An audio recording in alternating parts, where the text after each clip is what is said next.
Dr. Wendy, welcome back. Yeah, thanks so much for having me. Well, I am excited to get to go deep in this episode because ever since sharing my own story with this side of the health, I've gotten so many incredible stories from other listeners and readers and from the women who have listened to past podcasts. And I'm always looking for resources to share, especially really delving deep on this topic of how emotional health really does drastically impact our physical health. And I think for background, I know a lot of people are now familiar with this concept, and many people have read things like The Body Keeps the Score, but I feel like this is also still a new and emerging area within medicine. So for background, can you kind of walk us through what the research is actually showing about how physical health can be so deeply impacted by mental and emotional health? Yes, well, there's some really interesting research by Kaiser Permanente. This is conventional medical research where they studied 17,000 people, and they studied what are called adverse childhood events.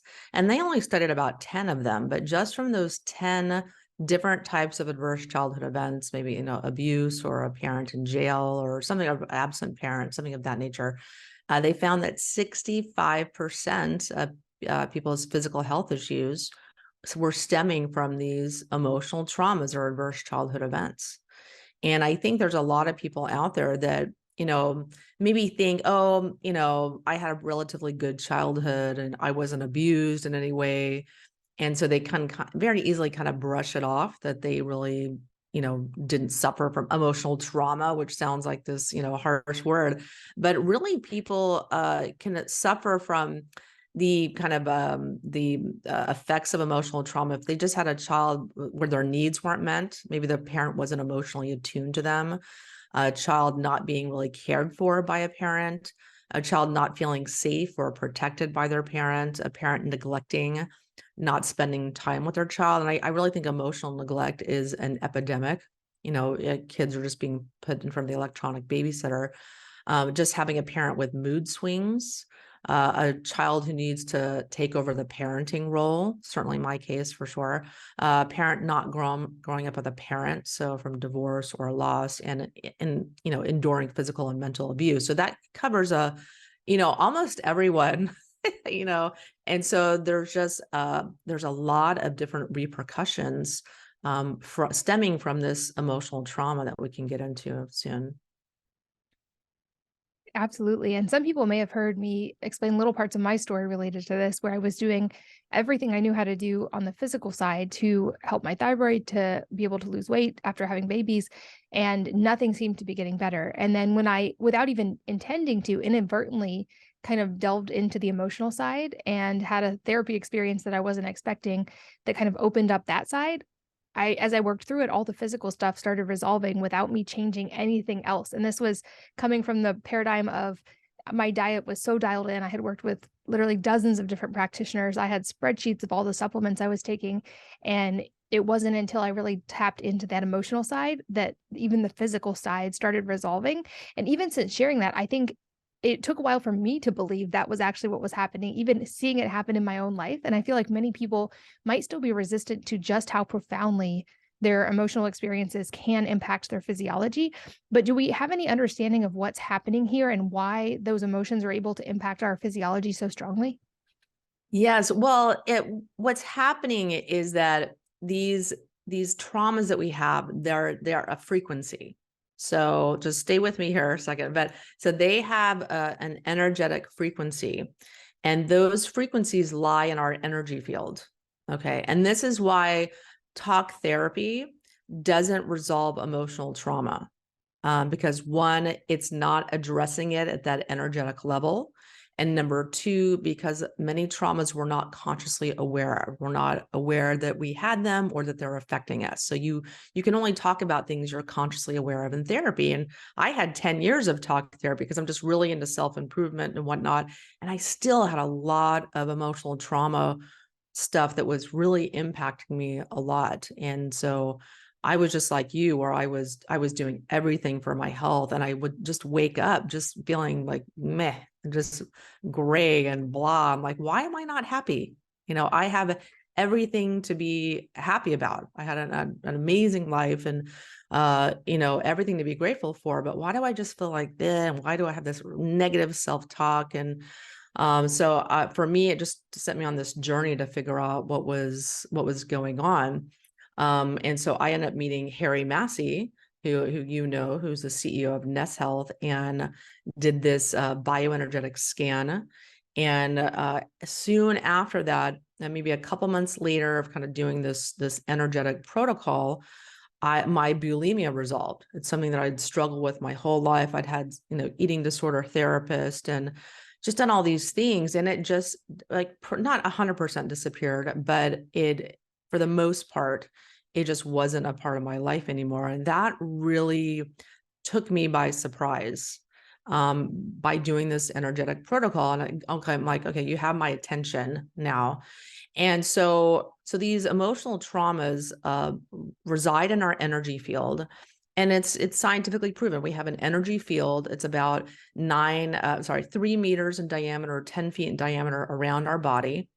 And this is like an information superhighway. It's where our brain waves have information that sends information to our body. Our heart sends out waves that have information on them, much like the internet. You have, Wi-Fi waves that have all this data that's being sent to your phone, and, radio waves. Your body works the same way. And so we can get these energetic blocks from emotional traumas, from heavy metals, from chemicals, from, many, many different ways. EMF, Wi-Fi, cellular, things like that can cause energetic blocks in our body. But emotional trauma is one of them, and it interferes in our body's physical functioning. If you have, say you have isolation, so that affects the kidneys.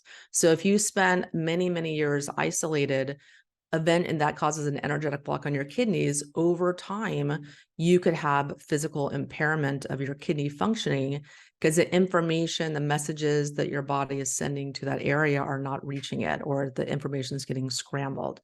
And so to resolve emotional trauma, you need to have an energetic approach, or using sound therapy, any kind of energy medicine or what have you.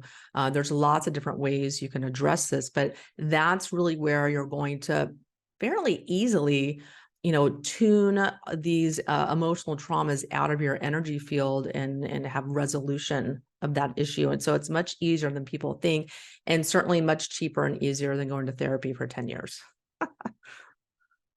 I had a similar experience with therapy in that I even could cognate the various parts of what were happening. And it was like, oh, okay, I get it. We're talking to my inner child now, and this is what I'm supposed to say.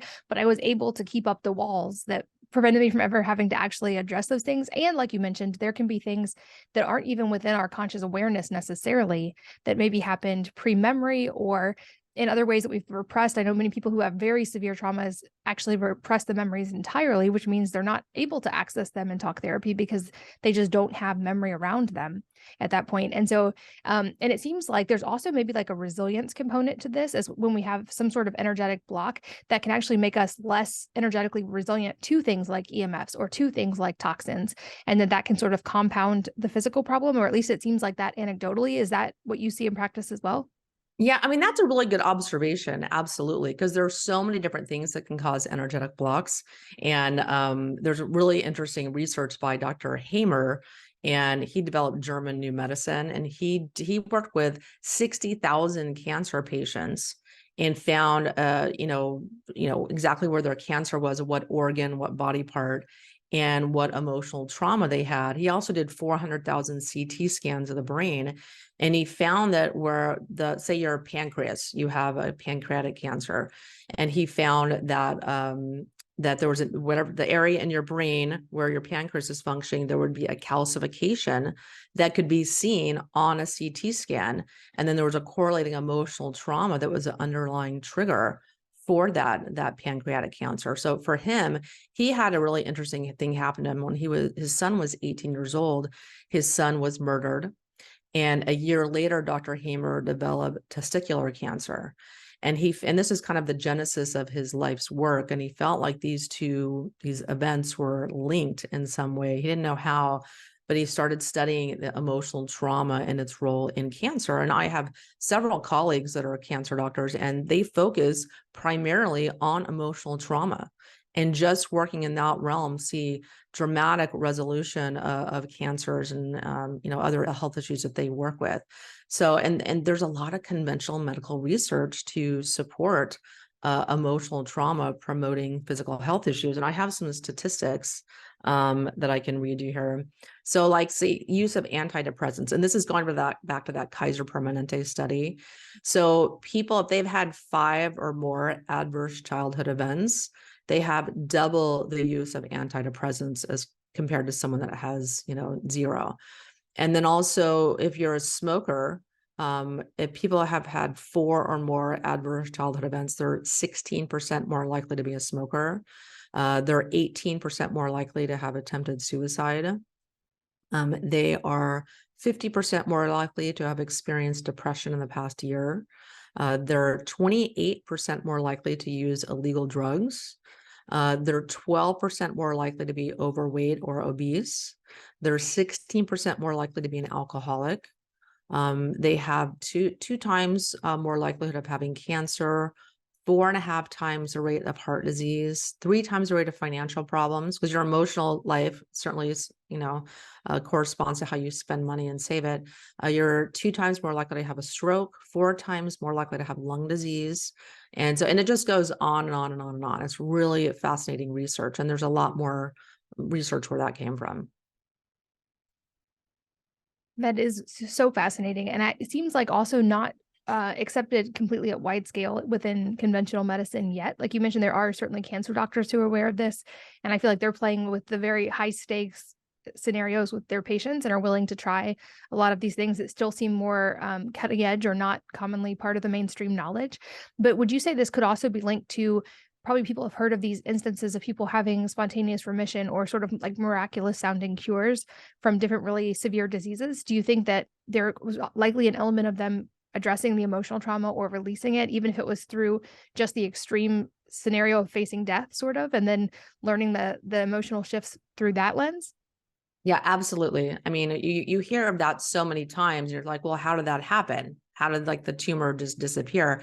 And this, my friend, his name is Dr. Michael Rankin. He focuses on emotional trauma. And he said he's seen that so many times, or the tumor just dramatically reduces. But that's just one example. I mean, we're talking immune system issues, blood sugar issues, Alzheimer's, Parkinson's, other types of dementia. I mean, any type of health issue or symptom, there can be an emotional trauma root cause component to that.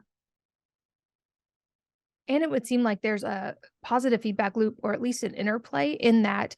For instance, people who are only thinking to address the physical side, they might be giving themselves more emotional or mental resilience through improving their physical health, which might also give them more bandwidth to be able to address the emotional side. So they may think they're addressing the physical side, but also there's like touching on the emotional side as well. And then by being able to have more bandwidth in dealing with the emotional side, they're also improving physical health as well. So kind of just like these could create a negative feedback loop where these negative emotional experiences can lead to physical problems. It would seem like there's also a potential positive feedback loop when we're able to start addressing them.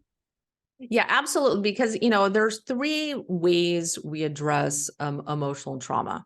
So number 1 is energetically using bioenergetics, which we'll get into, your mindset and psychology and kind of understanding the issue, changing your mindset, and then the physical health. Because if you have like your blood sugar is out of control, you're going to have anxiety. You're not going to be able to sleep very well. If you don't get light on a almost daily basis, you're going to have trouble with your circadian rhythm, and that's going to cause hormonal issues and sleep issues and things like that, and cause mood swings. So you have to address your physical health. You have to have good physical health and diet and lifestyle habits to have good emotional health as well. But that is certainly one component that there's many benefits, not just physically.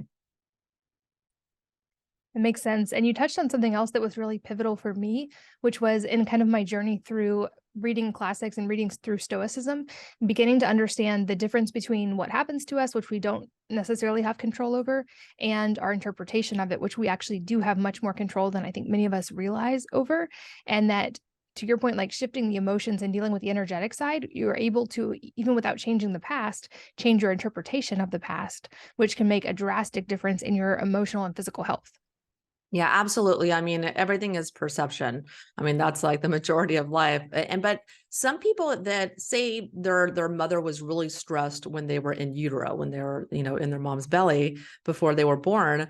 If your mom was really, really stressed and you're just bathed in all those stress hormones, you may be born with a higher stress set point and have more sensitivity to stressors than, say, the next person. Everyone has that friend that just falls apart at the littlest thing. Their a bank payment doesn't go through or whatever, and they're like having a meltdown, and the other person is not, the next person is not even bothered by that. You can reduce your stress set point and improve your resiliency to stress. So that in part is, toning your vagus nerve. Your vagus nerve is this nerve that innervates all your different organs, part of your nervous system as well. So you have to kind of tone your vagus nerve and, reduce your stress set point. And there's a lot of different ways that you can go about that, but that's another very important way to, address the kind of the physical response you have when you are stressed, or when you are kind of reacting from your emotional trauma without even being aware of it. There's a lot of different strategies to address your vagus tone. And you've mentioned the term bioenergetics a couple times, and I think that could be a new term to at least some of the people listening. So can you give us some context and explain what bioenergetics is and what's happening when someone is using bioenergetics? Yeah, so bioenergetics is one of the main in sound therapy, which is just frequencies. These are all frequencies, and these are just different ways that we can kind of tune emotional traumas out of our energy field. And I'm not debunking, talk therapy. Talk therapy is so helpful. I've gotten a tremendous benefit from talk therapy, getting to know myself and how to relate to other people, and becoming an expert in my neuroses and things like that. But if you really want to get to the root cause of your emotional trauma and get rid of a lot of things that are, because what is the goal? What is the goal of getting rid of your emotional trauma? It's to allow self-love to bloom. Because when you have a lot of these different emotional traumas, it's really difficult to get past your health issues, to get past this negative self-talk, to kind of overcome hurdles, how you react in your romantic relationships, and problems that can be caused because of your not trusting in your trauma and things like that, and in work as well. So doing this type of work, it really allows your self-love to bloom, which positively impacts every area of your life. So that's the goal. So as far as bioenergetics, there's amazingly sophisticated software out there like Ness Health. It's NES Health. And this is something that I personally used for about 7 years. And I have put 4,000 people through this program. That's something I recommend to everyone, because the software will detect 800 different data points in your body. Because everything on the planet, everything in your body, every health issue, everything has a frequency which can be measured. All your essential oils and supplements and things like that, they all have frequencies that can be measured. And so this software measures your emotional traumas and what organs it's affecting, what toxins you have, what EMFs you're sensitive to, what food sensitivities that you have, what energetic blocks you have on your meridians and your chakras. There's just a tremendous amount of information. It also can measure what positive and negative emotions are resonating for you at the time of the scan. It's really, really interesting. And that is the basis from which to give you healing frequencies or healing remedies that help to clear the emotional traumas that you have, but also to correct your body's overall functioning and improve your physical functioning and mental functioning as well. And so part of that is like this My Health device. This is a device that just sends like correct operating instructions, so to speak, to your body. Whatever it is that comes up in your scan that needs to be addressed. And there's lots of other softwares out there. There's the Biomeridians, and there's so many other products out there that are also amazing, CNR and different things. All of them are good. They're all operating under the same principle, which is sending frequencies to your body and doing a scan on you. And so after that is sound therapy. So sound therapy can be, you can go to a sound bath where they're, rubbing the Tibetan sound bowls, or you can do something like biofield tuning, which I highly recommend. I think biofield tuning forks, and that's just like a fork that you will hit on something and it vibrates and there's a frequency. And then your body picks up on that frequency and resonates at that same frequency or that same sound. And your body responds to that. And you almost kind of tune out the emotional traumas out of your energy field by doing that. It takes time. This is not an overnight process. People doing biofield tuning fork therapy need to do on average about 400 hours of that. So that's, that's about an hour a day for 2 years. Okay. So this is not, a super simple thing to do.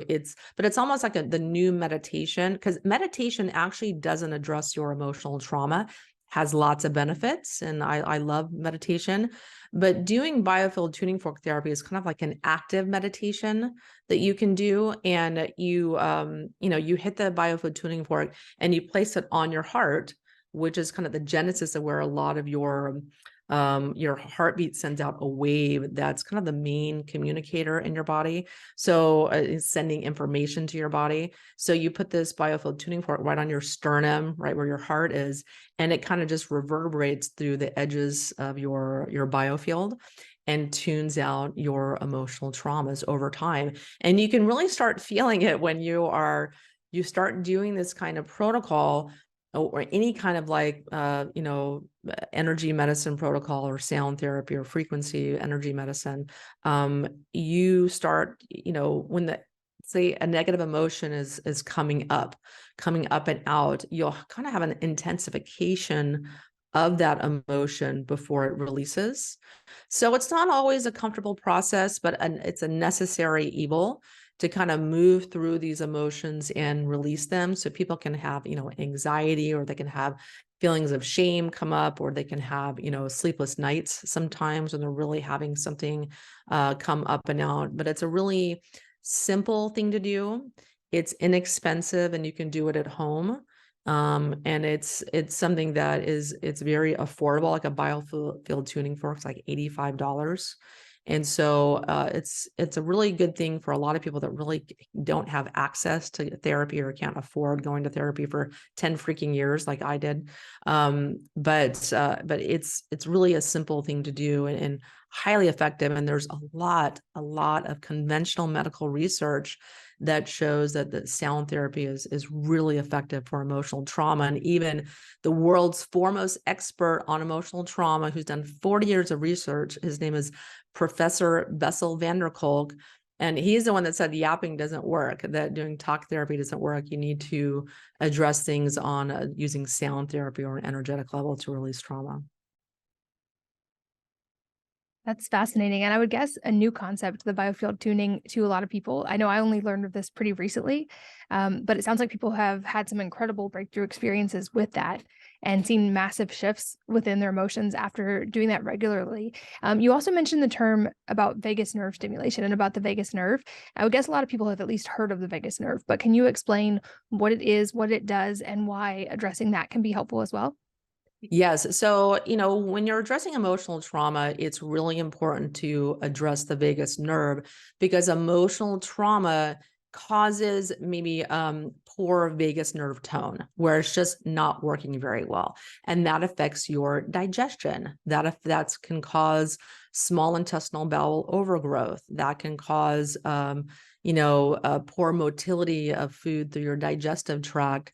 It can cause a lot of different issues, because this vagus nerve innervates all of your organs. And so this vagus nerve is really, really important to stimulate it, to have better vagus nerve tone. And so how you go about that is using a vagus nerve stimulator. The strongest one on the market is the Modius.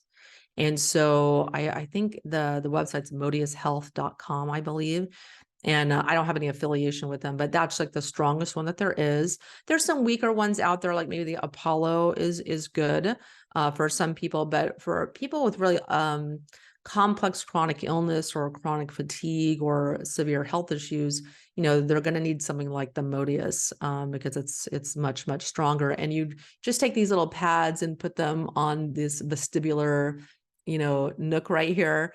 and you can control kind of the intensity with an app, and it's like a little headband you put around on your forehead, and it's very simple to use. You can use it 20 minutes or even an hour a day. Some people need it 2 hours a day, and that is one of the best ways to directly stimulate the vagus nerve. It's the strongest way to do it. You can also gargle water. You can do coffee enemas.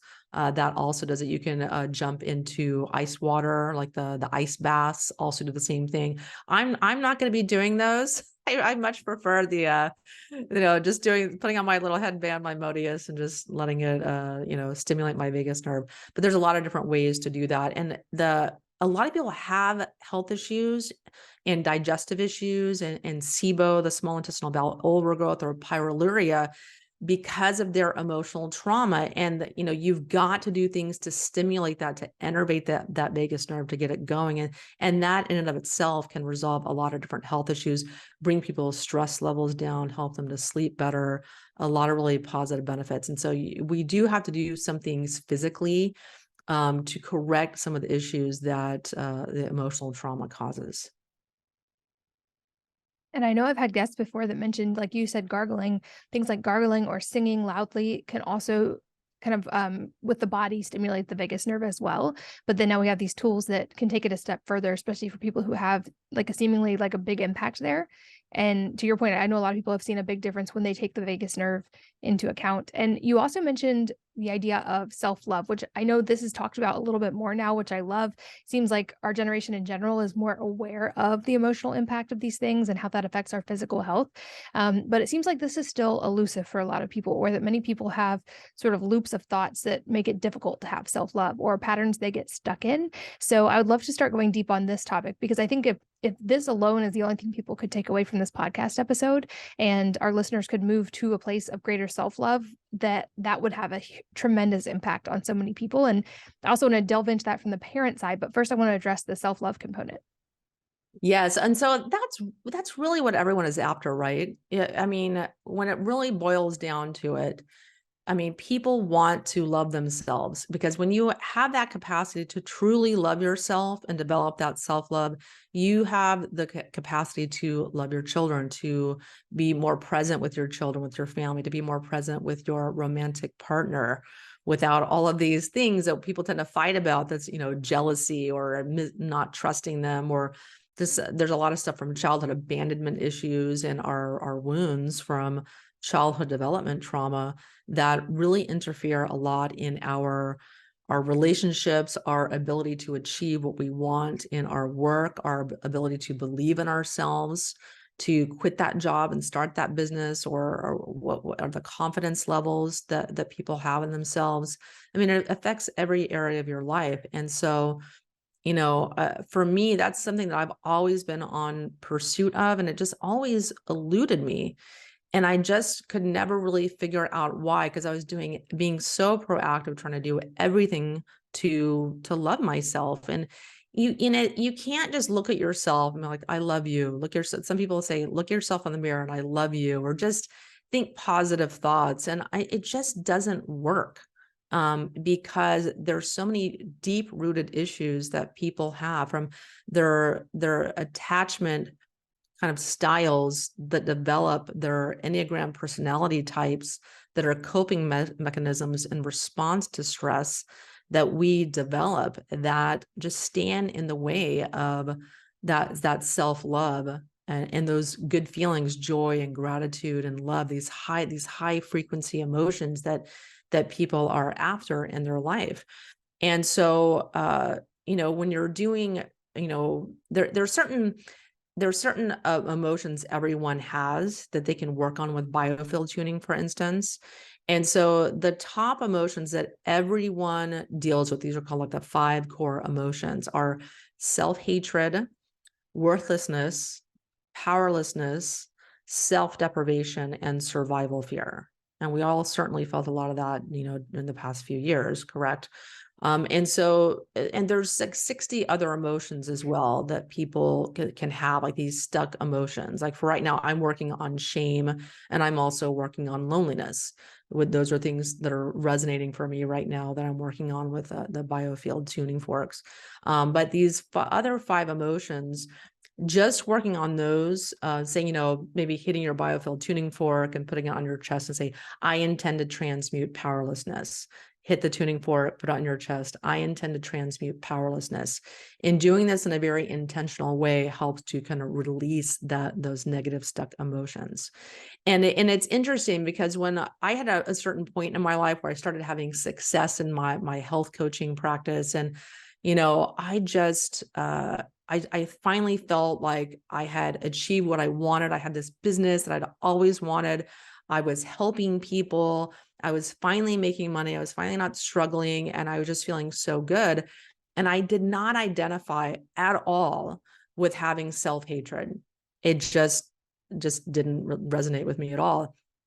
But looking back and having worked on self-hatred, I realized how much that I had, and how that made me choose like my ex-husband, who really didn't really treat me that great, would ignore me when we get in fights, and was this person that was just not, I was maybe choosing someone that was not operating at the same level that I was. And it was kind of like a safety, like a thing I would do for safety.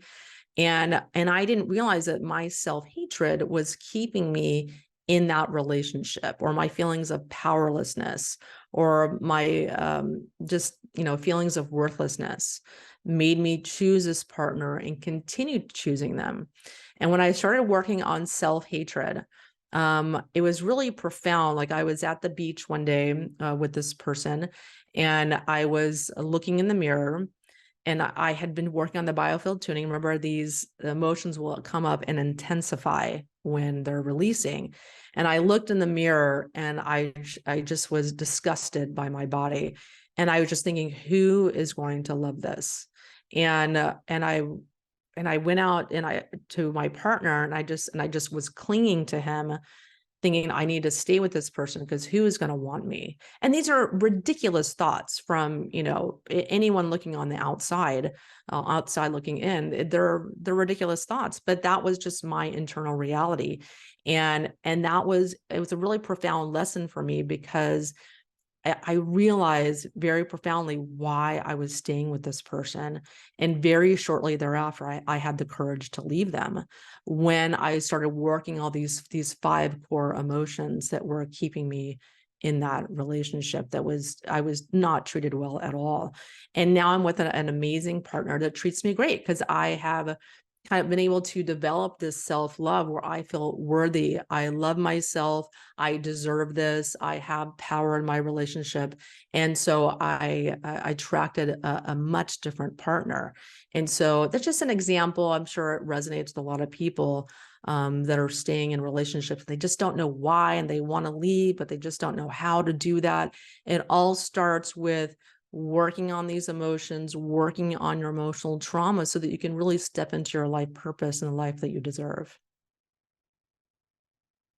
And it seems like there's also a theme of so many of these things going back to childhood. And you mentioned even specifically these adverse childhood experiences, and how important these core emotions are that often seem to develop very early on. So for all the parents listening, I also then wonder, are there any steps that you know of that we can take to help our children have a solid foundation in this, and to help them have better emotional resiliency and fewer adverse childhood experiences to begin with? Because anytime, like with whether it's physical health, emotional health, anytime I'm working through something as an adult, it comes top of mind of how can I help this be a different journey for my children? Yes. Well, it all boils down to working on yourself so that you're more available for your children and your family.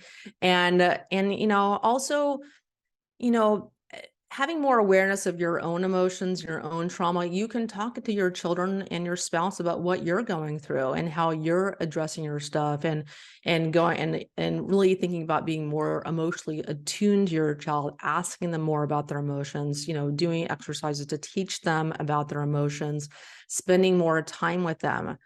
I think it's so easy for And certainly it's the case for me as well. It's so easy to just give your child the phone, and so that you can do your work or your stuff that you need to do. And, it's really important to take time out for your child and spend quality time with them and really talk about deep subjects, not kind of more shallow things. And, um, and there's also, I have my daughter, I have her in therapy as well, just so that she can, because I think a lot of times kids, there's things they want to talk about and things they want to learn about, and they just don't want to talk about it with their parents. So I have my daughter in therapy just so she can get to know herself better and learn how to relate to other people. And just, she doesn't want to talk to me about certain things. So I think that can be important as well for a child's growth. But yeah, and you can also do all these types of therapies like the Nest Health. You can do that with your child as well to help them address certain emotional traumas that they have. Yeah, and so you can even do something like this My Health device to just very simply, you can put this, I can put this on my daughter, put it on her heart, and it just sends all these healing messages and frequencies to release emotional traumas and correct other imbalances in the body. And anyone can do this, babies, children, grandpa, anyone, dogs, pets. And so anyone can use this device to very easily address emotional trauma. And so it's something you can use with the whole family. So those are the things that I do. There's obviously many, many other things that you can do, but those are maybe the top 4. That's awesome. And I know that this has become so important for you, and you've seen the effects so strongly in your own life that you've actually created a whole course to help people specifically address the emotional side. So I want to make sure we have time to talk about that as well, and the idea of emotional detox. So can you walk us through what led to this course and how you work with people through this? Yes. Yeah. So I have a masterclass. People can, if they want to explore this subject a little bit deeper, and I go into all the research as well that I kind of touched on. You can go to emo-detox.com. So emo-detox.com. And it's a little bit over an hour masterclass.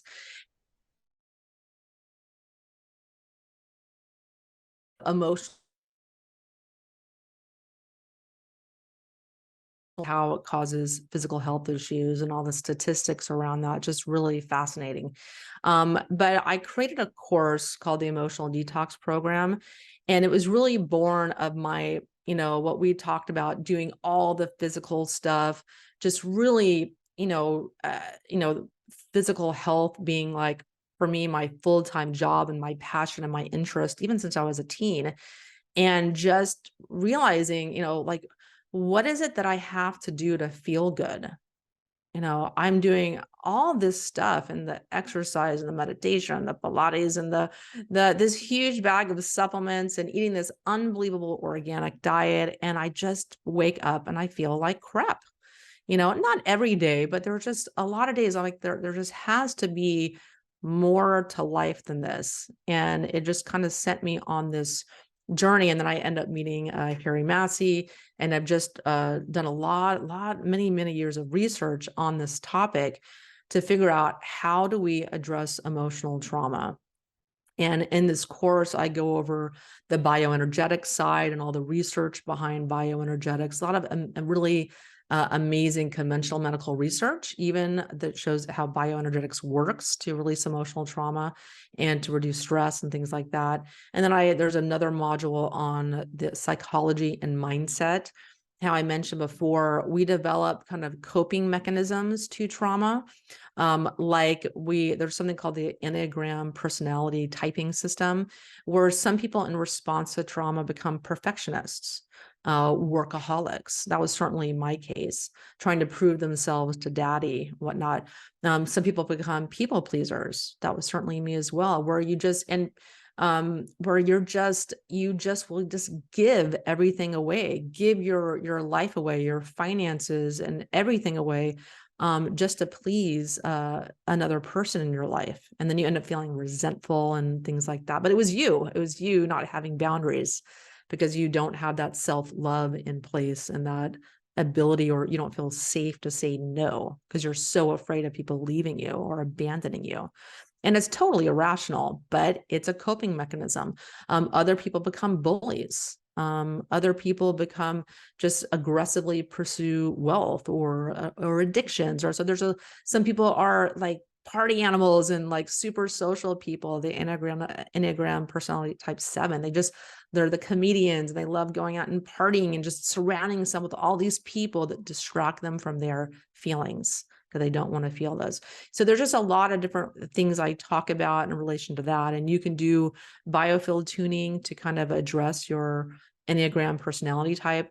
And then I go into the module 3 is the physical, where, because if you want to address anxiety and depression and insomnia and other negative feelings that people have, you have to have a healthy diet and lifestyle and circadian rhythms and blood sugar control and things like that. And so I go into all those aspects in depth and tips and things people can do. And of course, the physical module, we go into vagus nerve stimulation, how you go about doing that. But yeah, very, very comprehensive program for anyone looking to successfully address their emotional trauma in a holistic way. Because a lot of different programs do it very piecemeal, where they might have the energetic component, but not the physical, or they're just a lot of things are just, they do it piecemeal, and that's why people don't have successful resolution or the results they're looking for, because you have to address it in these 3 areas to have it be successful. That makes sense. And like we talked a little bit about, I do believe very strongly that this is a positive feedback loop situation when you start delving into this.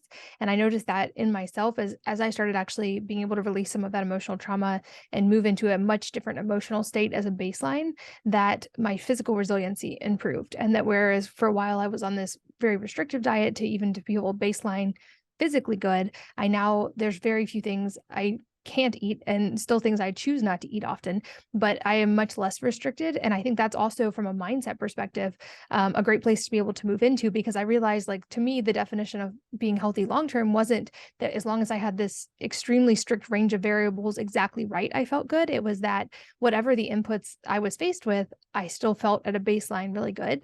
And it seems like the emotional piece is a really big one for a lot of people. And that as that improves, your physical health improves, which then lets you continue to feel better, even emotionally, which then improves the physical side even more. So it's very much a compounding effect. And I love people like Naval who talk about all of the benefits in life come from compounding, whether it's financial, whether it's relationships that compound over time, what things we devote our time to. And so I just encourage people, if you are feeling the effects of some of those negative emotional experiences, realize that just how those things can negatively compound to make you feel not great, they also can be very much used to your advantage as you continue to improve in a positive feedback loop that lets you feel even better and better over time.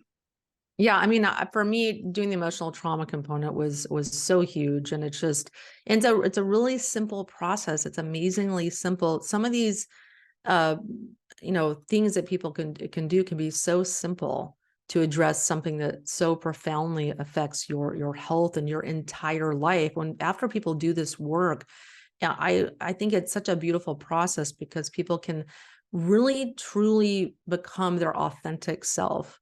They can really step into their life purpose and how they're meant to serve other people here on this planet. They can have better relationships and improve their relationship or find the partner they're really looking for, because they're being their authentic self without the masks, without the people pleasing, without the kind of exterior things that people look for distraction. And so it's a really beautiful process. And I think it's really important. It's just so much bigger than just, working on the supplements and the diet and things like that, which I think a lot of people look to. It's kind of the low hanging fruit, but everyone has to do this work as well. I mean, I think there's very few people that don't have some form of emotional trauma. Yeah, absolutely. And I know that you're a very busy person as well. So in the interest of time, a couple questions I love to ask toward the end of interviews. The first being if there's a book or number of books that have had a profound impact on you personally, and if so, what they are and why. Yeah, I like the book "The Body Keeps the Score" by Professor Bessel van der Kolk. Just an amazing book, and his kind of 40 years of research and how emotional trauma affects us physically. That's hands down one of my favorite books. Me too. That was a paradigm shifter for me. I'll link to that in the show notes, as well as, of course, to your course and to your website so people can find more information about all the things we've talked about. And lastly, do you have any parting advice for the listeners today that could be related to everything we've talked about or unrelated life advice? Yeah. So for me, I like to talk to people about information they're not going to get at their conventional medical doctor or even functional medical doctor. And these things are what I focus on in my practice is heavy metal detoxification, and chemicals is a huge underlying root cause of obesity, diabetes, dementia, hormone issues, and a lot of the physical issues people are dealing with. And if so really important to address that. Then the next thing is that emotional trauma component, another huge underlying root cause of people's health issues. And I love to talk about different ways people can address their health with energy medicine, because I think energy medicine is the medicine of the future. And I encourage people to try different things. For me, I love Nest Health. I love Spooky 2 Rife. RIFE. That's another type of light and frequency emitting device that has profound implications.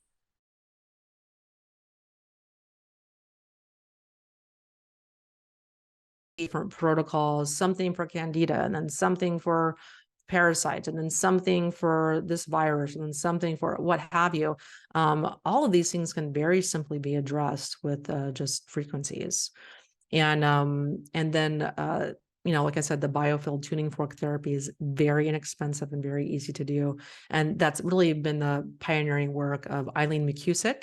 And so she's got a tremendous body of work and practitioner programs and things of that nature. So for me, that's my passion, is introducing people to things they're not going to get, their solutions they're not going to get at their conventional medical doctor.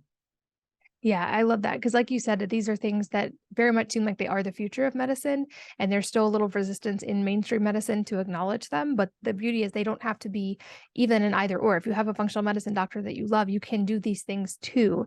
And if anything, they can help each other. And so I love that you are spreading the word about these things, and you have so many resources available. So, like I said, I'll link to your site so people can continue to learn from you, as well as to all the places that you exist on the online world. And Dr. Wendy, it's always such a pleasure to get to chat with you. I wish we lived geographically a little closer so we could chat in person more often. Thank you so much for being here and for sharing your wisdom today.